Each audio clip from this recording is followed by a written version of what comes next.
तो ये त्रिक स्थान भी कहा जाता है, छठे, 8वें और 12वें घर को त्रिक भी कहा जाता है। ये हमको जानना जरूरी होता है, क्योंकि त्रिक स्थान के स्वामियों को शुभ नहीं माना जाता है। त्रिक स्थान में जो राशियां पड़ती हैं या जो ग्रह वहां चले जाते हैं वो शुभ फल देने में तकलीफ देते हैं। यानी कि जो तीसरा घर है, छठा घर है और त्रिक हाउस के लिए क्या बताया गया, तीसरा नहीं है, छठा, 8वां और 12वां है, 6, 8 और 12 ये त्रिक भाव कहलाते हैं। इनको त्रिक भी कहते हैं। ठीक है, तो ये हुआ। अब इसी तरीके से देखिए, अगर इस डायग्राम को हम लें यहाँ पर 1 सेकंड के लिए, तो हमने भी कोशिश की है 3rd हाउस को, 6th हाउस को और 8th हाउस को, इसको रेड कलर से दिखाया है हमने।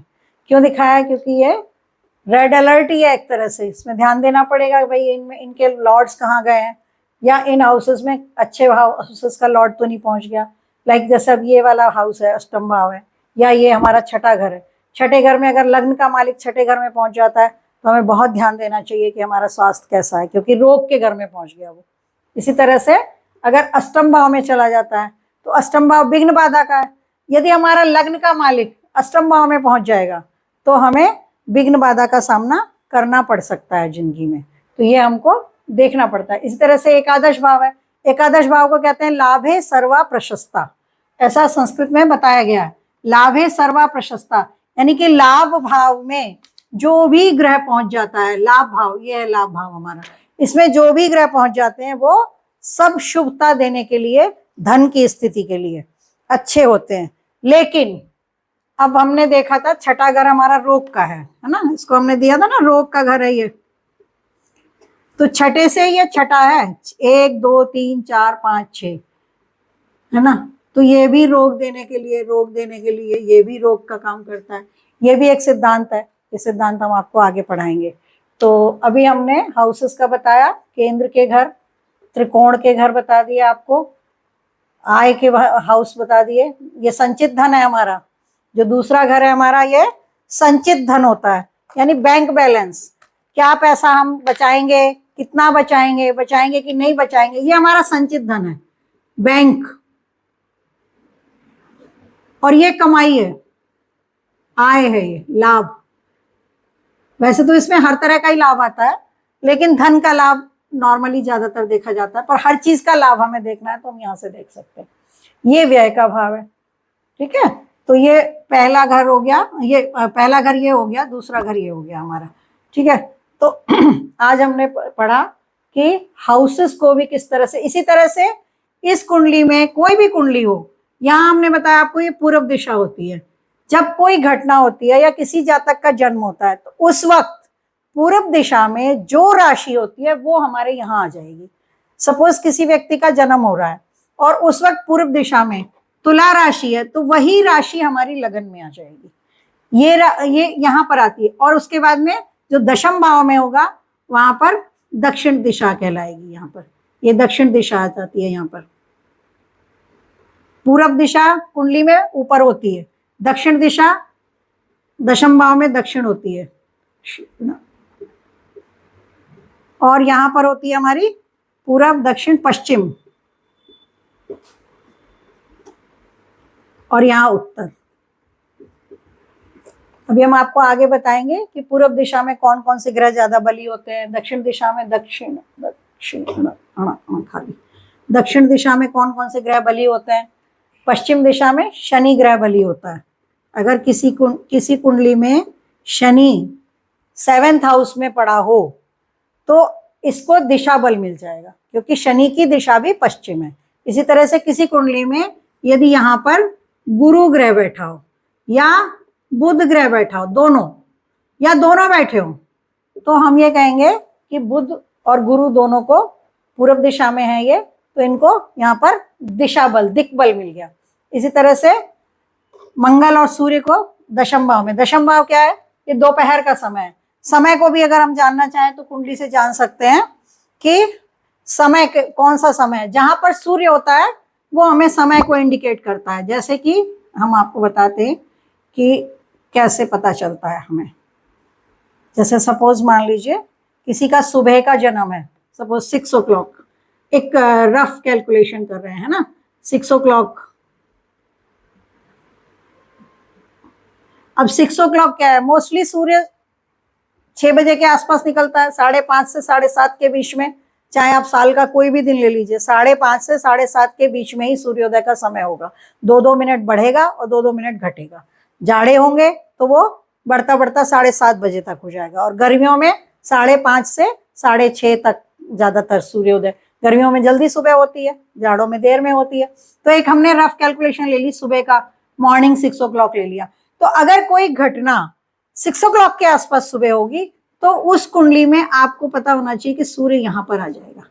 यदि किसी बच्चे का जन्म दोपहर को हो रहा है तो उसका सूर्य दशम भाव में होगा, यानी कि ये क्या है, ये सुबह है, कुंडली की सुबह है, सुबह एकदम मॉर्निंग, और ये दोपहर है, दोपहर।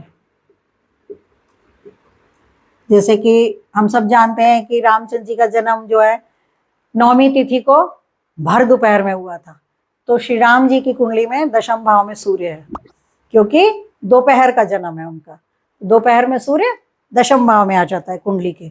इसी तरह से किसी का शाम का जन्म है, अब ये शाम के 6 बजे के आसपास ले लीजिए, 18 बजे के आसपास, है ना, 18 बजे के आसपास का टाइम ले लिया, मान लीजिए हमने 18 आवर, तो शाम के टाइम का जन्म होगा तो हमारा सूर्य यहाँ आ जाएगा। तो सूर्य से हमें पता चल जाता है। कभी कभी ऐसा होता है कि कुंडली आई, उन्होंने कहा पंडित जी 6 बजे का जन्म था। अब 6 बजे के जन्म के हिसाब से हमने सुबह की कुंडली बना दी, सूर्य आ गया लगन में। और जब वो आए तो बोले ऐसी तो नहीं थी हमारी कुंडली। कैसी थी भाई, कुछ अलग थी। तब पंडित जी को ख्याल आया, उन्होंने कहा भैया सुबह का 6 बजे बता रहे थे या शाम का 6 बजे बता रहे थे? तो जी शाम का 6 बजे। तो आपने मेंशन नहीं किया शाम का 6 बजे, तो कुंडली पूरी पलटी मार जाएगी। क्यों? क्योंकि शाम के 6 बजे तो सूर्य यहाँ होगा, तो फिर ये वाली जो लगन होगी, जो शाम वाली लगन है, वो यहाँ पर आ जाएगी, शाम वाली राशि ऊपर आ जाएगी। इसी तरह से किसी का रात के 12 बजे के आसपास, 24 आवर्स के आसपास का जन्म हो किसी का, तो सूर्य उनका यहाँ आएगा। अब ऐसा तो है नहीं कि यहीं सूर्य होगा या यहीं होगा या यहीं होगा या यहीं होगा। हमने आपको बताया था 2-2 घंटे में लगन बदलती है। तो पहली लगन सूर्योदय के समय ये होती है, फर्स्ट, ठीक है। उसके बाद में 2 घंटे के अंदर अंदर, अगर 7:30 बजे के बाद का जन्म है तो 2 घंटे बाद सूर्य यहाँ आ जाएगा, फिर अगली लगन आ जाएगी, फिर 2 घंटे बाद इधर आ जाएगा, है ना। इस तरह से ये बदलता रहता है। तो 2-2 घंटे 2-2 घंटे हर लगन को मिलेंगे, हर राशि को मिलेंगे। तो यहाँ जा करके ये 24 घंटे में 12 की 12 राशियों का चक्र पूरा हो जाता है। तो ये होता है, सूर्य से हमको हॉरोस्कोप देख के पता चल सकता है कि भाई जन्म। कंफर्म भी करना चाहिए, कोई कुंडली हमारे पास आई है तो एक बार कभी कभी कंफर्म भी करना चाहिए कि भाई सुबह का जन्म है, शाम का है, या दोपहर का है, या रात का।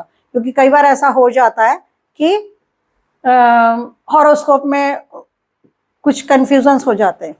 एक समय की बात है कि हमारे पास ये कुंडली आई और उन्होंने अपने आप आके बताया कि जी हमारी तो मेष लगन की कुंडली है, ठीक है। अब उनकी मेष लगन की कुंडली बनाते बनाते दिमाग में आ रहा था कि जातक का जो बॉडी स्ट्रक्चर है वो मेष लगन जैसा नहीं है। ये मेष लगन मंगल की लगन है, स्मार्ट होते हैं, टॉल भी होते हैं, थोड़े से कमर पतली होती है, बहुत सारे उनके गुण हैं जो हम आगे आगे पढ़ेंगे। तो कोई बात नहीं, अब उन्होंने बता दिया कि पढ़े लिखे व्यक्ति, इंजीनियर है, बता रहे हैं कि भाई मेरी मेष लगन की कुंडली है, तो हमने कहा ठीक है। थोड़ी देर के बाद में जब मेष लगन की कुंडली बनाई, देखिए आपको मजेदार बात बताते हैं आज एक। अब हमने उनकी मेष लगन की कुंडली बना दी, उसके बाद में हमने कहा कुछ समझ में थोड़ा कम आ रहा है। अब मेष लगन की कुंडली बनाई और यहाँ पर आ गया सूर्य उनका, जैसा कि उन्होंने बताया कि उनका नवंबर का जन्म है, ठीक है। लेकिन कुछ देर बाद उन्होंने बोला नहीं नहीं, वो मेरा तो जो है सुबह 3:30-4 बजे का जन्म है। अब 3:30-4 बजे का जन्म, 3:30 या 4 AM, है ना। तो हमने हिसाब लगाया कि 4 AM पे तो सूर्य यहाँ नहीं आ सकता भाई, रात को 12 बजे यहाँ है तो 4 AM पे सूर्य को यहाँ होना चाहिए।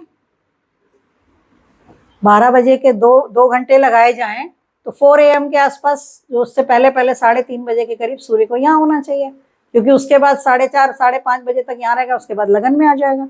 तो हमने कहा कि यहाँ आएगा। फिर हमने कहा कि अरे आपका नवंबर का बर्थ है तो यहाँ तो राशि वृश्चिक आएगी, क्योंकि नवंबर में 15 नवंबर के बाद सूर्य वृश्चिक राशि में होते हैं।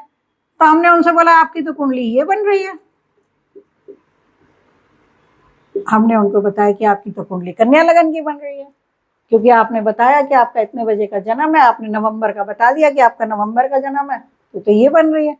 तो बाद में उन्होंने कहा कि वो हम लाल किताब से देखते हैं तो उसके अनुसार हमें पता चला कि इस साल हमारी मेष लगन की कुंडली है। तो ऐसी भी घटनाएं होती हैं। तो इसलिए हमारा कहना यह है कि हमें भी पता होना चाहिए कि जो हम हॉरोस्कोप देख रहे हैं उसको हमें चेक करना आना चाहिए कि अगर सुबह के समय का जन्म है तो सूर्य कहाँ होगा, दोपहर का जन्म है तो सूर्य दशम में होना चाहिए, शाम के आसपास का जन्म है गोधूली की बेला का तो सूर्य जो है ज्यादा से ज्यादा 6ठे 7वें या 8वें घर में होगा, है ना। ये 3 हाउस मिल गए इसको। इसी तरह से दोपहर के समय ये 3 हाउस मिल जाते हैं। 11:30 12 बजे यहाँ होगा, 12 बजे से 2 बजे यहाँ होगा, 2 से 4 यहाँ होगा। इस तरीके से एक रफ कैलकुलेशन है, लेकिन ये दिमाग में रहने से हमको कई बार बड़ी बड़ी गलतियां होने से बच जाती हैं। तो आज के लिए इतना ही, और अब अगले उसमें हम ग्रहों के बारे में पढ़ेंगे कि कौन कौन से ग्रह से हमें क्या क्या चीजें पता चलती हैं। जैसे कि सूर्य से सरकार का पता चलता है, चंद्रमा से माता के बारे में पता चलता है, मंगल से हम छोटे भाई बहन अपने साहस या सेना में जाने का किसी का मन है तो वो हम जान सकते हैं। तो ये धीरे धीरे हम आगे बढ़ेंगे और कुंडली विश्लेषण तक भी जाएंगे। आपको अपनी कुंडली देखना भी सिखाएंगे, लेकिन बेसिक समझना बहुत ज़रूरी है। तो आज के लिए इतना ही, और अगर आपको कंटेंट अच्छा लगता है तो उसे लाइक कीजिए, और अगर इसके बारे में ही कुछ पूछना चाहते हैं तो कमेंट में बताइए, कोशिश करेंगे आपके सवालों का जवाब देने की। और बस लाइक करिए, शेयर करिए, सब्सक्राइब करिए। जय हिंद, जय भारत।